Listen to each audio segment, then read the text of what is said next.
Right, so today we've got property which is one of my landlords. We've got an old Ideal ISR 35, had multiple issues with it.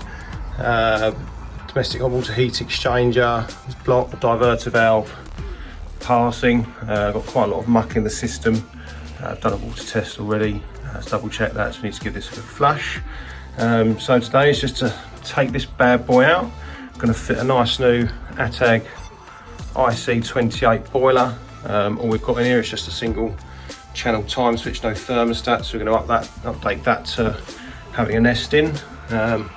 Also underneath here, obviously as you can see, it's a bit of a mess, so we're going to do what we can to see how we can tidy all of this up for the tenant, just make it look a bit neater. Also the water pressure here is extremely high, so we've got a pressure reducer valve, take the pressure down to about 3 bar. I reckon they're running probably about 5 or 6 bar on this at the moment, which is rather high, so we'll just break that down to 3 bar, which will be more than enough for the customer. And so let's get cracking.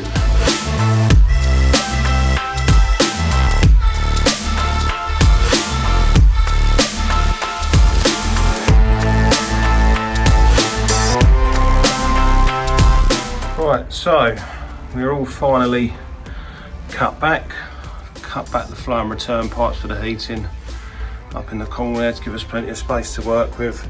And these are the hot and cold pipes that are servicing the rest of the flat. And I've taken the backing out of the cupboard below, had to cut the gas pipe work right back underneath this cupboard. The old gas boiler really was probably on too small a gas supply. It was on a 15mm supply from under the floor here all the way up to where the boiler was. That really should have been 22mm, and that's what we're going to do for the new one. A little bit awkward, but not too bad. We can get in there now that the backing's out of the cupboard. I've cut these hot and cold pipes back here so we can get the scale reducer on. Hopefully we can make a bit of a neater job than what was in there.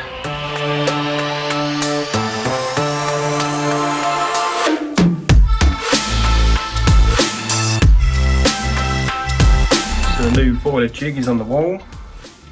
Put our filters, IMI filter and deaerator on the top up there. And we've also managed to tidy up the pipe work beneath the boiler a fair bit.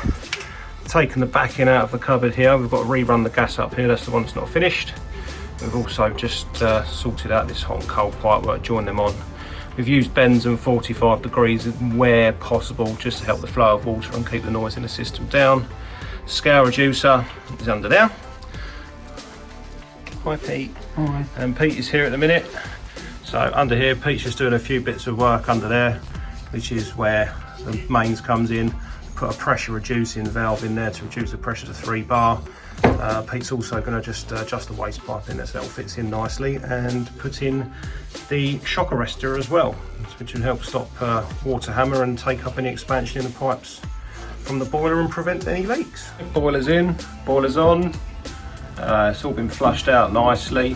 So we've got our IMI filter, deaeration up there, flues all done nicely through the wall. ATAG IC28, all the pipe work much neater than how it was before. Bit of space under there now, and then we took the unit out in the end. That's the gas rerun in 22mm all the way. Try to use bends and everything as much as possible, just to make sure we've got good flow of gas, etc, etc. So that's our nicely finished job. Boiler's all commissioned, working exactly as we want it to. We've actually fitted a nest for this customer, to comply with the Boiler Plus regulations. They requested that they had it fitted just there. They just wanted it on the other side of the cupboard. It's not ideal, but we've wired that up using the open therm terminals on the boiler. So basically that nest will now learn how the apartment heats up and cools down, and actually adjusts the flow temperatures here. So the higher the thermostat, it will actually adjust itself to a higher radiator temperature, and the lower the thermostat, it will then also adjust that a little bit lower, and that's how we end up saving a fair amount of gas. But everything's working beautifully here now, so we'll just wrap it up, put cupboards back, get all the pipes insulated as best we can. That's another good job done.